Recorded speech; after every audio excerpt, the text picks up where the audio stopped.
Welcome to the Building Savages podcast. New favorite fitness podcast. I'm your boy Terrence, aka Building Beast. I'm Evan Perez, aka EP. On this podcast, we talk to our fellow coaches, athletes, and everyday gym goers about health, fitness, business, entrepreneurship, self growth, and so much more. Make sure you hit that like and subscribe, or We'll find you and make you smash the subscribe button. Hope you enjoyed today's topic. So I was thinking, like, if you could only choose 3 exercises in the world to do, like, what would you choose? I'll start off with my first one.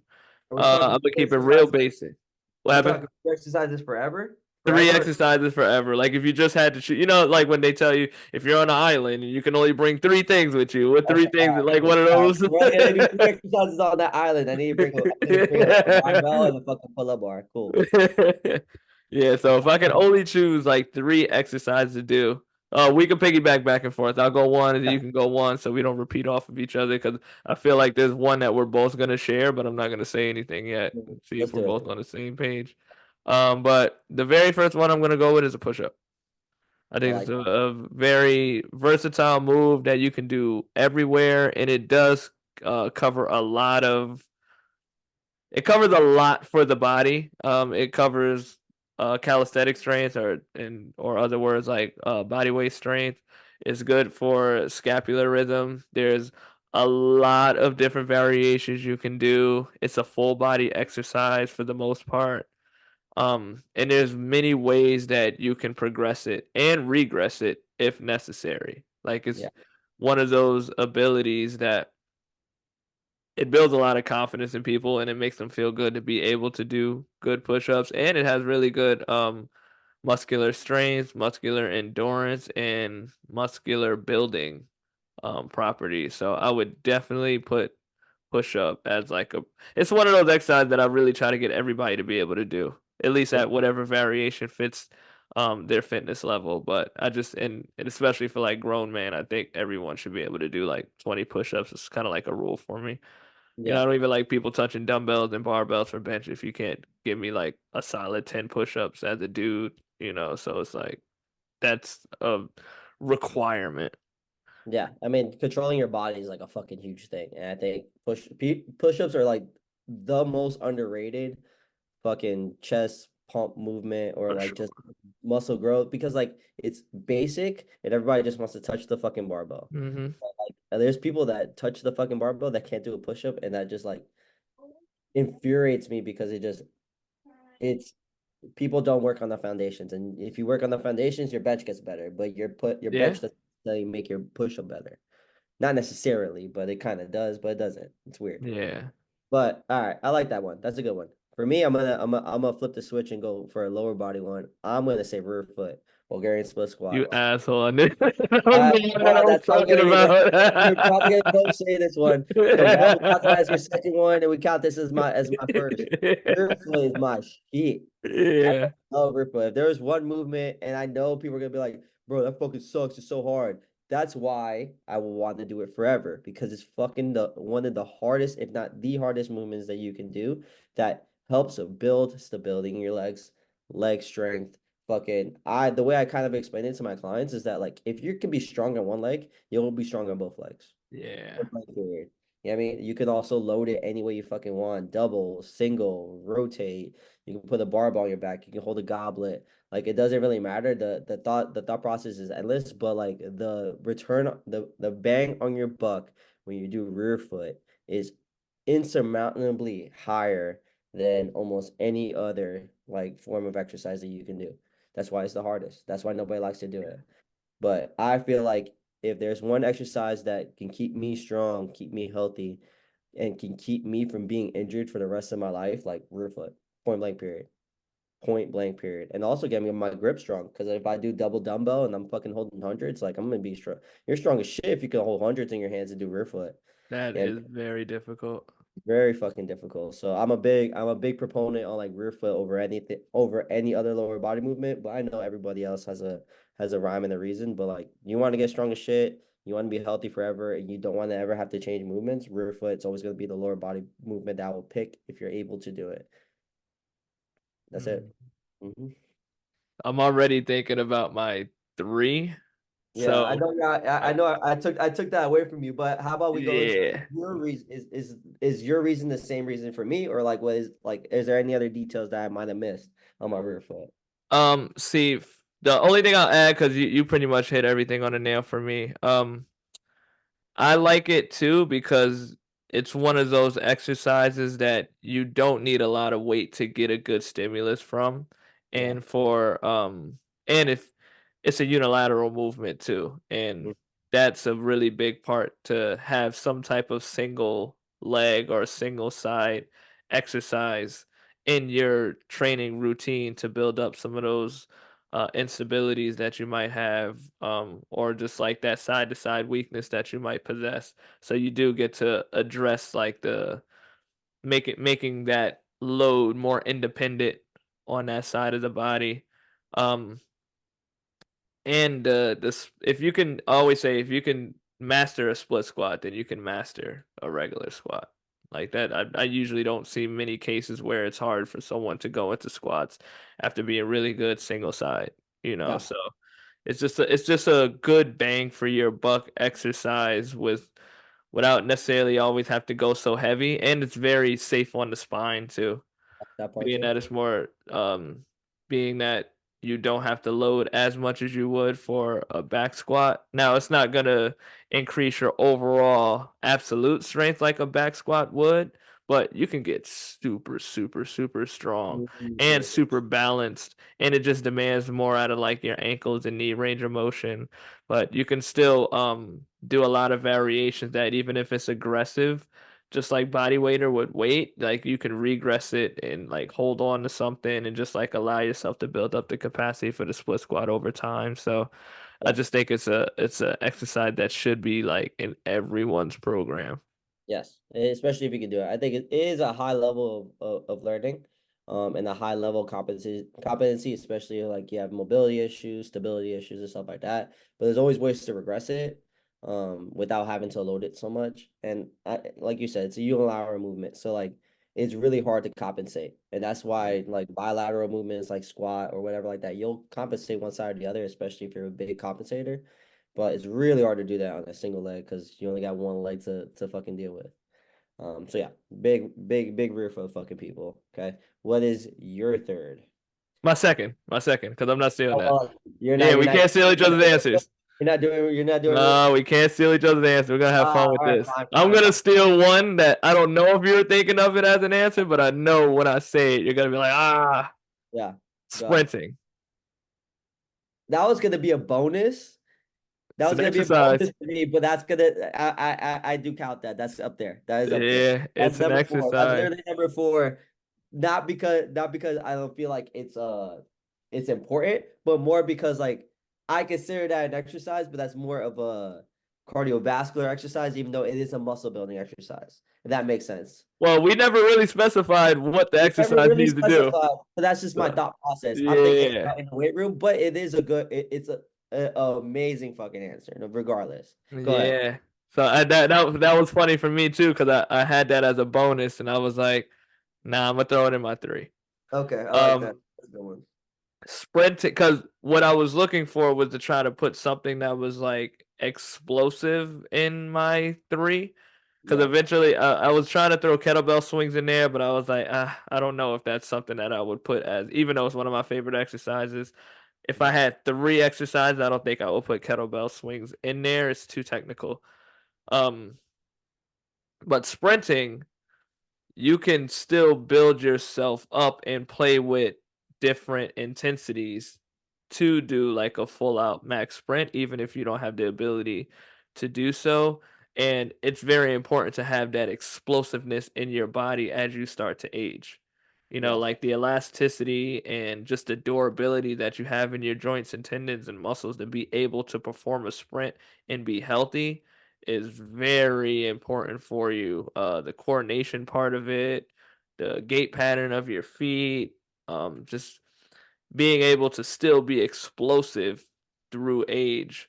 Like, remember, we talked about it on the podcast a while ago where I think there was like a 70-year-old guy who did a 100-meter dash in like Yeah. 12 seconds or 13 Yeah. seconds or something like that. That is crazy when you really Wow. think of the nature of Yeah. sprinting. Wow.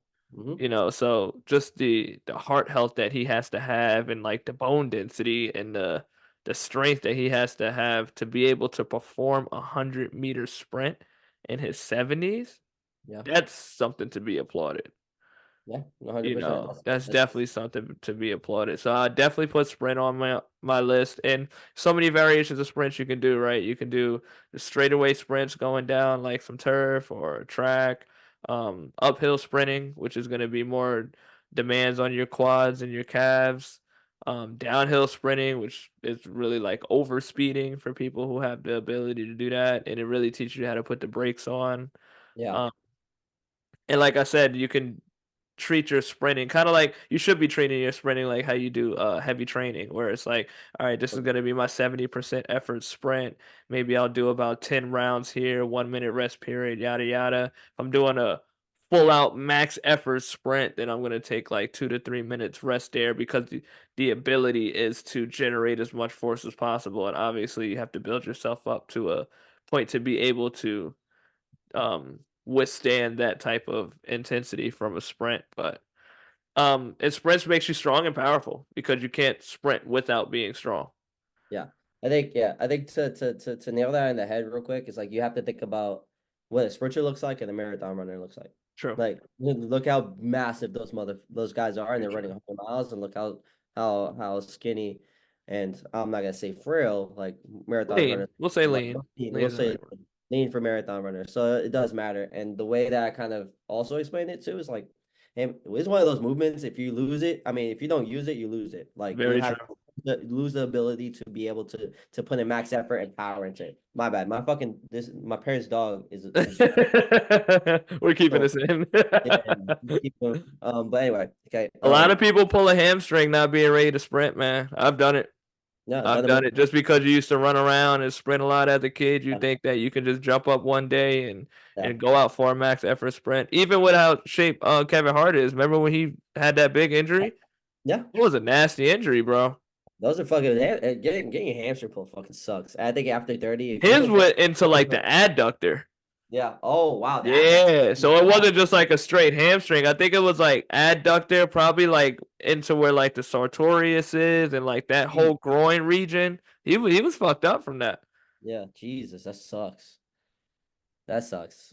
All right. Well, I mean, yeah. So be prepared to sprint. Sprint is fucking amazing. Like, if you guys have the capacity to do it, do it. But also don't do it like at 100% all the fucking time. Like, train up to it. Train up to it if you guys need to. Anyway, my second, okay, is pull-ups. I Mm, fucking love pull-ups. If I had to do one upper body movement for the rest of my life that wasn't push-ups, like I would probably say pull-ups, and probably actually, you know what? I would say chin-ups. okay, I would say pull-ups. okay, we'll specify it. We'll specify it. It's either pull-ups or neutral grip, just because of the safety of my shoulder. Pull-ups like usually bother my shoulder if I overtrain them too much, just because like the pronated grip usually fucks with me. But chin-ups, bicep development, lat development, fucking whole upper back. Like if you have a strong upper back, you have a strong bench also. So it's also like varieties on varieties, but it's also good for your shoulder movement, the flexibility of your fucking your mobility of your shoulders, the movement of your scaps, all that stuff. Like if you can healthily move stuff around, okay, and actually get into a dead hang position and actually stretch out, like you're healthier. Your shoulders are healthier than the majority of fucking people, like Very point blank. true. That overhead So mobility. overhead mobility is super important. So making sure that I think I'm going to specify as chin ups just because it's a lot easier for people. But again, it's easy to regress and progress. Like we can do negatives. We can do it with a Mhm. box, like getting to a box. We can do Australian pull ups, which is like ladies like put their feet on a bench and like are able to use their legs just a little bit or use the ground. So like there's easier ways to progress and regress on pull ups and stuff like that. But I think there's no better win than being able to do like all pull up, especially if somebody that's super untrained. And if you're able to bang a couple out, like it's great. Like I have guys that fucking tall as especially like tall people, like tall as shit people that are fucking never done a pull up in their life because they're so tall and it's a Yeah. lot more freaking much to get up there to do that. It's just like it's a fucking win. So They're the most annoying to put in the gym with because their feet are always like about to touch the floor. I know, just Because none fucking of yeah, our squat racks are usually tall enough for them. exactly, exactly. Yeah. So So yeah, I think for me, rear foot pull-ups are like my two right now. That's what I got. All right. Let's mix it up a little bit. I'm gonna have you go for your third, and then I'll do my third after. I wasn't ready for this. Okay. So I'm in between. I'm kind of in between doing like maybe like an RDL Okay. and maybe a band pull apart. I knew it. You fucking So ass. I know. I So knew I'm it. I'm in between both. So I'll put an RDL down for my third, and I'll put my band pull apart for my bonus. Okay. Mainly because you just know how much I love band pull apart. We'll talk about band pull apart before we get into RDLs, because I feel like everybody understands what RDLs are primarily Yeah. for.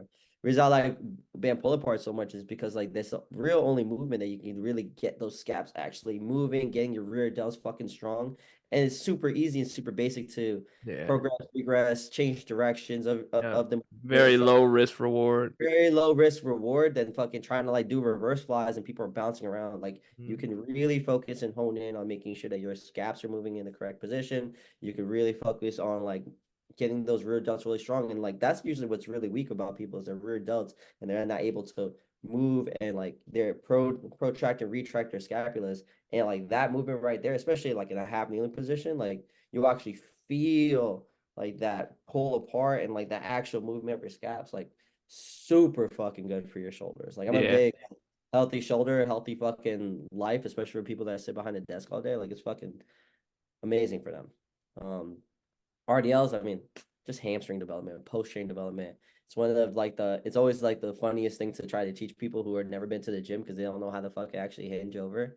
But mastering a hinge pattern is mastering like fucking it's mastering your um mastering low back pain. That's Yeah. kind of like if you understand how to hinge, you can hinge fucking heavy. You can RDL fucking barbell, dumbbells, whatever, and you understand how to actually shift your hip back, separate, feel the fucking hamstring stretch, feel the glutes, actually be okay with the movement of your low back in certain positions, like, and actually understand how your scaps have to be protracted or whatever, like, just your like pelvic tilt, like under is so much to understand in that movement because it's just not a day-to-day movement that we're so used to, like when we grew up, like, or when we were growing up, it's usually squat, squat, squat, squat, squat to Yep. pick Yep. stuff. But like once we get to a little older, like hinging over and understanding how to hinge properly is like very vital to our day to day. Because a lot of people who don't hinge properly, that's how they hurt their low back. So the mechanic, I feel more of the mechanics is important for people because it leads to a longer and functional life without having injury and pain. But also like hamstrings are the new abs. So I'm big on fucking hamstring development. Huge on post training hamstring development also. So that's for that. Those are my four technically because I gave you both. Okay. So your three are your first one was Rear your foot, foot. Can't forget that. pull up. Pull Okay. up. And then I have RDL as your third. RDL as my third, and then band pull up bar as my bonus. And like those are kind of flip flop. But again, I did want to put sprints, but this motherfucker over here, like, Yeah. took it from me. So Yeah, sorry. You took my rear foot, so I knew I had to yeah, get you back. exactly. You took the bonus for me. It's fine. Whatever. And I wanted us to go back and forth like this too, because it just gives a highlight to exercises that I know would be Yeah. benefit. So I didn't want to like repeat too much for people, so they can still get to hear a lot of like why we think these exercises are important. Yeah. So for me, so I'm not repeating anything. I'm just gonna go regular squat. That's gonna be my third. Okay. Yeah, that's gonna be my third. Squatting is just such a fundamental pattern and foundational skill that people should just have the ability to do.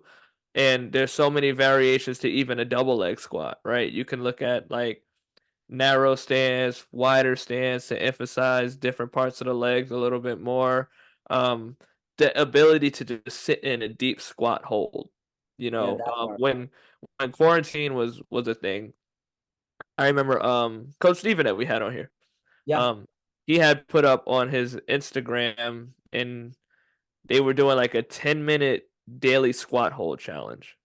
Mm. Oh yeah, I remember So, this. I do remember this. bro, that made my joints feel absolutely amazing. Absolutely amazing. And it was like we're not worried about posture. We're literally just worried about sitting in the bottom of the squat. And being aware of feeling whatever comes natural to you, right? And whatever stance that you can maintain, and then just like over time allowing yourself to play around with different patterns of your squat and your positioning. So me, my ankles are terrible. I felt my ankles like crazy, but afterwards, like my ankles felt amazing.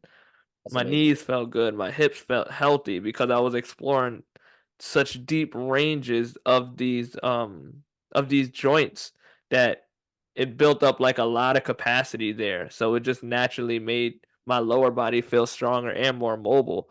So yeah, I would just say like squat just for the muscular strength, the muscular develop. You can do so much with endurance work there. And in terms of like lower body mobility and health, there's almost nothing that really beats it. It's because of how far you can take the range of motion of those joints Yeah, between like hip, ankle, and knee.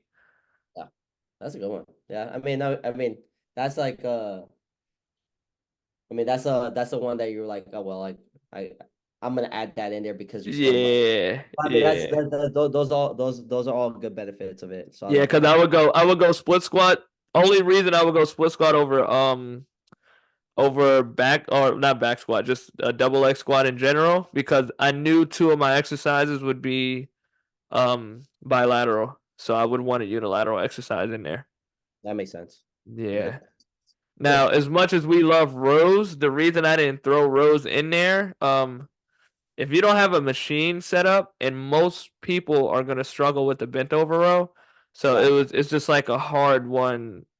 Bent over row like is a really hard thing to program for most people. Like Such a hard thing. they have to have really good scapular control. They have to have a really good hinge, and they have to have good core control. So for Yeah. general population or people that just can't control those so much, like you really need to explore other row variations. So if you can get someone to do a row and move like good weight there, that's a really good sign. But it's just the learning curve for that on most people is just a little more difficult, which is also why I didn't want to put kettlebell swings in there too. That That's would fair. be my personal bonus Yeah. because I love how much you can do with the kettlebell swing and the different ways that you can go lateral, you can go straight down, you can play stagger stance, Yeah. and it's that explosive work that you can do. The reason why I pick sprints over kettlebell swings because sprints are more accessible, Fair. but Get that. the same way of how I view the sprints is how I view like the kettlebell swing, and it's just I can do a little more with like endurance. It's really good on posture, grip, Yeah. um very good for just like total body training. Mhm. So it's a very versatile exercise. It's just not as accessible as a sprint would be. So I'll That's fair. just conclude our list real quick. My three were push-ups, sprints, and squats. Yeah. And my bonus would, I guess, kind of be a kettlebell swing, but my real bonus is would be a band pull apart like yours, Like just for that. all the reasons that you said. Mhm. Yeah. I And think then your three. mine are rear foot pull up, an RDL Yep. variation, and band pull apart. I also think going back to your row statement, I think an inverted row would also be kind of very close. Just in general, I think inverted row, like I know barbell row isn't my favorite, and that's a super progressive or super high, um, row variation that people Yeah. kind of put in the middle where it should be all the way at the top of a row variation. But inverted row, especially like with rings, like will probably be if we both took out band pull apart, that would be my next one. Yeah. We both took out apart. An inverted row variation will also be very good for me. I like to row more than I like to pull up, but pull up is just more of a um it just I'm a feels a lot. badass. That's what I was about to say. You can be It honest. feels badass. Everybody can row, not everybody can do pull ups. Being Exactly. able to do a pull up is awesome. Exactly. Yeah, that's what I got. All right. Well, you heard our three guys, and of course we had to throw a bonus. And almost we should have did like a Mount Rushmore. Should have did a Yeah, Mount Rushmore. yeah, Yeah, yeah. Yeah, that's we should okay. try that. No, we'll do that. Covered it. We might do this again, and we might. Yeah. Yeah. But like always, like, subscribe, and set your notifications for all future Building Savages podcasts. And we'll come back next week with some more stuff. Yes, sir. You guys have a good one. Appreciate y'all.